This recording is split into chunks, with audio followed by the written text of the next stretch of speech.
یہ عرض کرنا چاہتا ہوں کہ یہ بڑی خوش نصیبی کی بات ہے کہ آج ہمارے اس پروگرام میں محمودیہ مدرسہ سربٹ کے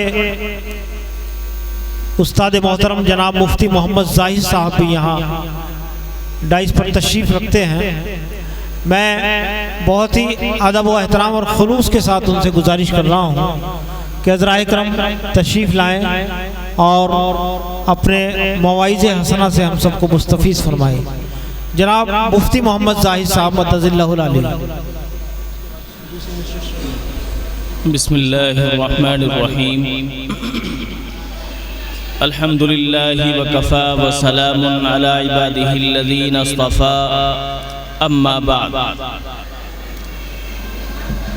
قال النبی صلی اللہ علیہ وسلم ان من البیان لسحرا۔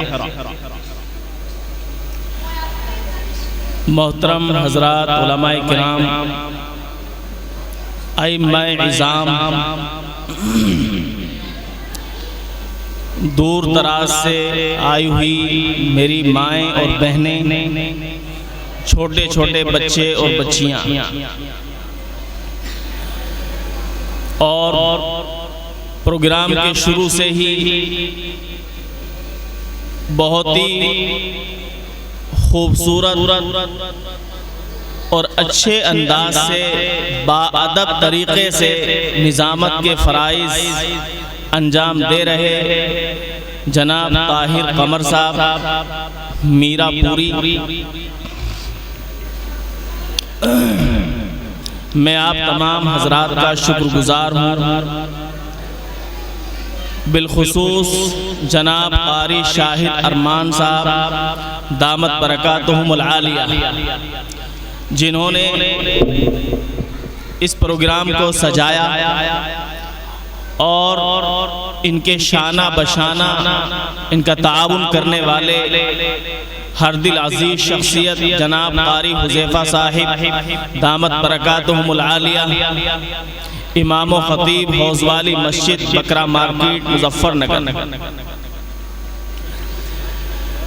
ماشاءاللہ بہت دیر تک میں نے پروگرام کو سنا، بہت ہی شاندار انداز سے طلباء نے اپنی صلاحیتوں کا مظاہرہ کیا۔ مسابقہ، مقابلہ یہ ہوتا ہی اسی لیے ہے تاکہ طلباء کی صلاحیتوں کو اجاگر کیا جا سکے اور اس کے بعد وہ اپنے اوپر تنقیدی نگاہ ڈال کر کے جو کمیاں ہیں، خامیاں ہیں، ان کو دور کر سکیں۔ مقابلے اور مسابقے میں ظاہر سی بات ہے کوئی اعلیٰ ہوتا ہے، کوئی اوسط ہوتا ہے، کوئی ادنا ہوتا ہے۔ یہ محاسبہ کرنے کا ایک طریقہ ہے، محاسبہ کرنے کی ایک جگہ ہے۔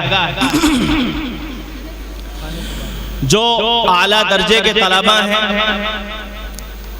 ان کو چاہیے کہ اللہ کا شکریہ ادا کریں، جو اوسط درجے کے طلباء ہیں ان کو چاہیے کہ اپنی صلاحیتوں کو اور زیادہ مزین کرنے کی کوشش کریں، جو ادنا درجے کے طلباء ہیں ان کو چاہیے کہ وہ بالکل بھی مایوس نہ ہوں، امید کا دامن ہاتھ سے نہ چھوڑیں، اللہ سے امید بھی رکھیں اور زیادہ سے زیادہ محنت کریں۔ ان کے لیے یہ بڑا مشہور شعر ہے، گرتے ہیں شہسوار ہی میدان جنگ میں، وہ طفل کیا گرے گا جو گھٹنوں کے بل چلے۔ میں ایسے بچوں کو سلام کرتا ہوں کہ آپ لوگوں نے اتنا حوصلہ دکھایا کہ پروگرام میں شریک ہو کر کے یہاں آپ نے معافی ضمیر کو ادا کیا۔ یہ کوئی چھوٹی موٹی چیز نہیں ہے، یہی آپ لوگوں کے حوصلوں کو سلام کرنے کے لیے کافی ہے۔ اسی کے ساتھ ساتھ میں نے اللہ کے رسول صلی اللہ علیہ وسلم کی ایک حدیث شریف پڑھی، ان من البیان لسحرا۔ ہر ایک کا اپنا اپنا انداز ہوتا ہے، ہر ایک کا اپنا اپنا طریقہ ہوتا ہے، اور اپنے معافی ضمیر کو ادا کرنے کے لیے، اپنی بات کو لوگوں کے درمیان رکھنے کے لیے، افہام و تفہیم کے لیے نثر بھی ہوتا ہے اور نظم بھی ہوتا ہے۔ ادب کے دو طریقے ہیں، نظم اور نثر۔ نثر کا مطلب ہے، علماء تو جانتے ہی ہیں، کہ انسان جس طریقے سے بات چیت کرتا ہے سیدھے سادے الفاظ میں اسی انداز سے اپنے معافی ضمیر کو ادا کرے۔ اور نظم کا مطلب ہوتا ہے کہ جو بات کہنا چاہتا ہے اسی بات کو قافیہ والے انداز میں شعر بنا کر کے لوگوں کے سامنے پیش کرے۔ وزن اور قافیے کا اس میں خیال رکھے۔ یہ شعراء حضرات اچھی طرح جانتے ہیں وزن اور قافیہ کیا چیز ہوتی ہے۔ زیادہ جو مؤثر ہوتا ہے، زیادہ جو مؤثر ہے دنیا میں، اپنے معافی ضمیر کو ادا کر کے لوگوں کو سحر زدہ کرنا، یہ نظم کے اندر زیادہ پایا جاتا ہے، نثر کے اندر کم پایا جاتا ہے۔ اور طلبہ نے اور ہمارے بعض قراء حضرات نے، بعض علماء نے یہاں آ کر کے اپنی صلاحیتوں کا مظاہرہ کیا ہے۔ اللہ سے ان کے لیے دعا ہے کہ اللہ تبارک و تعالیٰ ان کو خوب ترقیات سے نوازے۔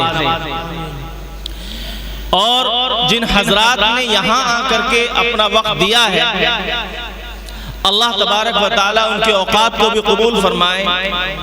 بعض لوگوں کے ذہنوں میں یہ بات رہتی ہے کہ جو اشعار ہوتے ہیں، نظمیں ہوتی ہیں، نعتیں ہوتی ہیں، یہ مسجد کے اندر یا مسجد کے باہر شاید زیادہ مؤثر نہیں ہیں، یا کوئی ان کی خاص ضرورت نہیں ہے، یا اللہ کے رسول کے زمانے سے یہ ثابت نہیں ہے۔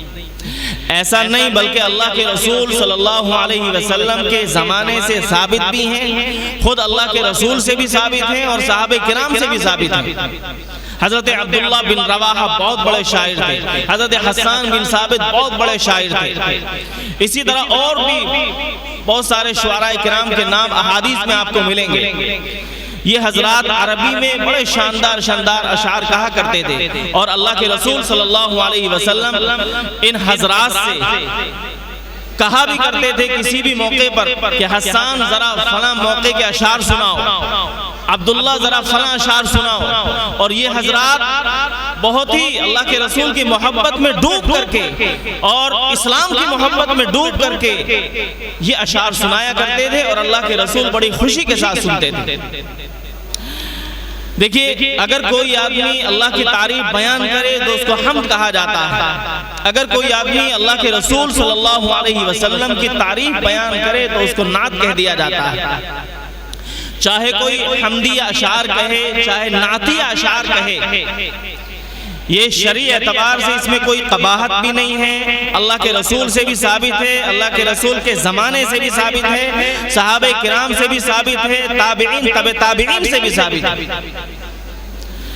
اور ماشاءاللہ یہ بہت خوشی کی بات ہے کہ ہمارے قاری شاہد ارمان صاحب، جن کو اللہ تبارک و تعالیٰ نے بے پناہ صلاحیتوں سے نوازا، وہ بہترین مدرس بھی ہیں۔ بعض لوگ شاید اس بات کو نہیں جانتے ہوں گے، وہ بہت ہی شاندار انداز سے، بہت منظم انداز سے بچوں کو پڑھانا جانتے ہیں، اور ایک لمبے زمانے تک انہوں نے طلبہ کو پڑھایا ہے۔ بہت ہی شاندار صحافی بھی ہیں، اور بہت ہی شاندار نعتخواں و مداح رسول بھی ہیں۔ بڑے بڑے پروگراموں میں، مشاعروں میں اور محفلوں میں ان کے اشعار باضابطہ بڑے شوق و ذوق کے ساتھ سنے جاتے ہیں، بڑی محبت کے ساتھ سنے جاتے ہیں، اور بڑے سلیقے کے ساتھ وہ اپنے اشعار سناتے ہیں۔ اسی طرح جو خاص بات ہے وہ یہ ہے کہ وہ کسی بھی چیز کی اگر تشہیر کرنا چاہتے ہیں، مثلا ان کو پروگرام کی تشہیر کرنی ہے یا اپنی مسجد یا مدرسے کی تشہیر کرنی ہے، تو یہ خاص بات ان کے اندر پائی جاتی ہے کہ وہ بہت ہی خوبصورت اور حسن انتظام کے ساتھ اس کی تشہیر کر لیتے ہیں۔ اللہ تبارک و تعالیٰ ان کو خوب خوب جزائے خیر عطا فرمائے. جتنے لوگ بھی اس پروگرام میں شریک ہیں چاہے کسی بھی اعتبار سے ان کا تعاون ہو, اللہ ان سب کو جزائے خیر عطا فرمائے, ترقیات سے نوازے, تمام پریشانیوں سے اللہ حفاظت فرمائے, اللہ تمام جائز تمناؤں کو پورا فرمائے.